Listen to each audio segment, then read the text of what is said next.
يا مساء الفل عليكم. الفيديو ده موجه للآباء بالذات. معلش، اعصر على نفسك فدان ليمون واسمعني في الكلمتين اللي هقوله. طبعا مشكلة الآباء عندنا في مصر وفي جميع الدول تقريبا ان هو بيجري دايما ورا رزقه واكل عيشه، فبالتالي ما بيبقاش متواجد خالص في البيت بصفة دورية. يعني ممكن مثلا يبقى موجود وقت الغدا، بينام، بينزل بعد كده عنده شغل تاني، بيروح يقعد على القهوة مع أصحابه، عنده عزا، معزوم على فرح يعني، فبالتالي ما بيبقاش متواجد معظم الوقت. طبعا انت لما بتتعزم على فرح او بتتعزم او بتروح تعزي في عزا او حتى بتنزل على القهوة لاصحابك، ده ليه؟ عشان تحافظ على المودة اللي ما بينك وما بين الناس. يعني ما ينفعش تعرف ان في عزا وما تروحش تعزي، ما ينفعش حد يعزمك على فرح يكون غالي عليك وما تروحلوش، هيزعل منك. دي كلها بالنسبة لك واجبات، بس في واجب مهم قوي قوي قوي انت ناسيه. في علاقة اهم من كل دول لازم انت تبنيها، ولو ما بنتهاش دلوقتي ما ترجعش تزعل بعدين. في ابن او بنت في البيت محتاج تعمل معاهم علاقة قوية جدا، وبالتالي لازم يبقى عليك واجباتك ناحيتهم مش مجرد انك تعلمهم او تدخلهم مدارس كويسة وتديهم دروس وتصرف عليهم وتأكلهم وتشربهم وتوديهم نادي. دي كلها التزامات، دي كده كده عليك. كلكم راع وكلكم مسؤول عن رعيته، وكل راع مسؤول عن رعيته. لكن في علاقة انت محتاج تبنيها، سواء ولد او بنت. الست اللي قاعدة في البيت بني علاقة حلوة مع الولاد، لانها على طول لازقة فيهم، عاملين زي الطاقم الملتصق بالظبط. ولما مراتك بتتعب او بيحصل حاجة انت بتستغرب قوي ان الولاد بيخافوا منها قوي، بيخافوا عليها قوي كده ليه؟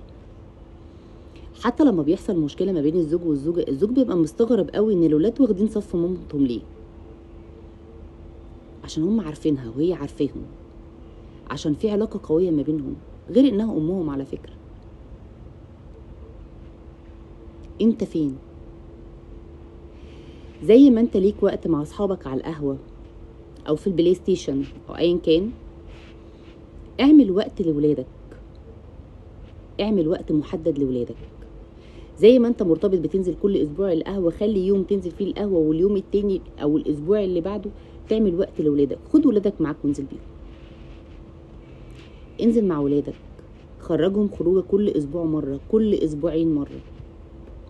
وديهم، عايزين يلعبوا معاك بلاي ستيشن وديهم يلعبوا بلاي ستيشن، مش عايزين اخرج اتمشى انت وهم، اتكلم معاهم، اعرف دماغهم بتدور في ايه، اعرف التفكير اللي جوه دماغهم ايه. للاسف الابهات معظمهم ما يعرفوش اولادهم في سنه كام، ولو عرف هو في سنه كام ما يعرفش فصل ايه، ما يعرفش اصحابه شكلهم ايه. لو سالنا اي اب بصفه عشوائيه كده ابنك في فصل كام، مثلا ثالثه ابتدائي، فصل ثالثه ايه، مش هيعرف، مش هيعرف. حتى المدرسه، علاقه الاباء بالمدارس تقريبا ما بيروحوش المدارس، ما بيشوفوهاش. كل حاجه المسؤوليه كلها على الام. ما بعترضش، ربنا يعينهم ويقويهم طبعا على اللي عندهم، وراهم كتير، بس في حاجه هم ناسينها. لما يكبروا ويعجزوا مش هيتعكز على اصحابه اللي كان معاهم في القهوه، ومش هيتعكز على الناس اللي كان بيودهم، هيتعكز على ابنه او بنته اللي جوه البيت اللي نسي يقوي علاقته بيهم. ومش معنى مثلا انك بتطلعهم، يعني في اباء تيجي تكلموا يقول لك ايه، ما احنا بنروح مصيف كل سنه. مش اسبوع المصيف من السنه للسنه اللي هيبني علاقه ما بينك وبين ابنك. وما تستغربش قوي لما ابنك يبقى عايز حاجه او بنتك وتلاقي مامته هي اللي جايه تطلبها، هو ما عندوش الجرأه انه يجيلك، بيوسط مامته كوسيط، قولي لبابا احنا عايزين كذا. عشان ده طبيعي. لو انت بقى هنا بين الحتة الجميلة اللي ما بينكوا دي وكاسر الحيطة والحاجز اللي موجود، هيجي يطلب منك بمنتهى السلاسة. نصيحة، ما تخسروش ولادكم. ابنوا علاقة طيبة مع ولادكم عشان لما تكبروا تلاقوهم في ظهركم. السلام عليكم.